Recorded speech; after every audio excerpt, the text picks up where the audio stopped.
O ano que eu nasci foi importante na vida do meu pai. Ele compra a selaria do senhor Oséias Heckert, né? Ele passa a ser patrão e entra para a maçonaria. Foram dois grandes momentos na vida dele. Eu já nasci na vida de um homem que seria um futuro empresário, importante na área do couro em Iguaçu. E meu pai era um homem muito fino, muito educado, recebeu a educação da sua mãe. Ele dizia que a mãe dele era uma lady, que a mãe dele se vestia muito bem, falava um português escorreito, como dizia ele, né? A mãe dele dizia que pelo português se conhecia a classe social das pessoas.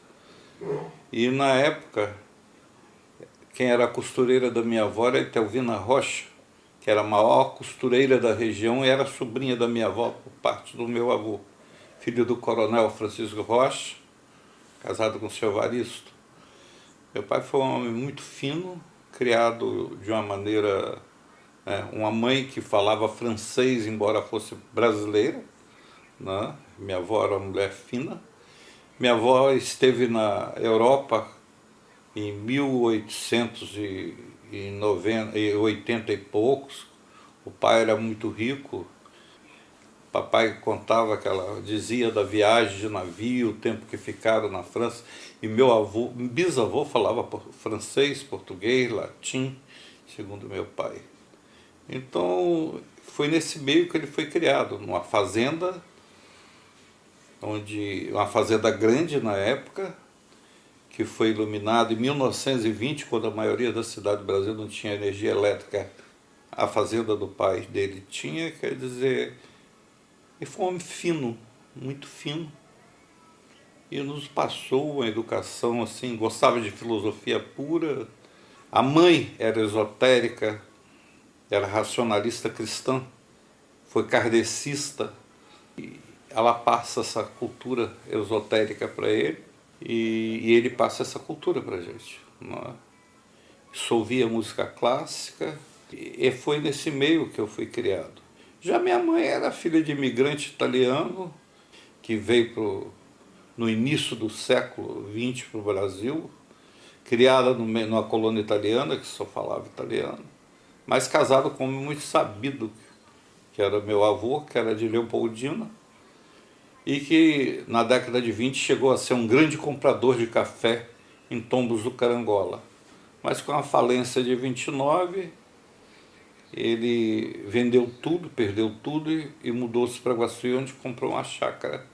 Vida difícil, mas foi assim que eu fui criado, educado. O ensino, papai dizia, o diploma é a única fortuna que ninguém toma de ninguém. Eu sou de uma família que foi muito rica e que hoje não tem nada. Tinha muito orgulho dos antepassados, conhecia a história da família, dizia que um de Moraes, como ele dizia, não carregava embrulho na rua, né? Ele contava essas histórias da família dele e, por outro lado, dizia que o pai era um homem muito rígido, mas muito bondoso com ele, porque ele era o caçula, ele era o 13º filho, né? Chamava João Cosander Lugon Mulan, meu avô, e minha avó, Perdiliana Salles Pinheiro de Moraes, que era uma lady. Na época, a fazenda do meu avô tinha 54 alqueires de terra. Era uma fazenda de média para grande. Foi assim que meu pai foi criado e foi assim que ele nos criou, dizendo da educação. Quem me alfabetizou foi minha irmã Vera. Eu tinha 6 anos de idade e eu fui um bom aluno. Desde o primeiro ano primário até o último ano de faculdade, eu sempre estive entre os 5 melhores alunos da turma, tendo passado em 68 no segundo vestibular para a UFES em primeiro lugar no curso de Direito. Não fiz cursinho e assim eu fui educado.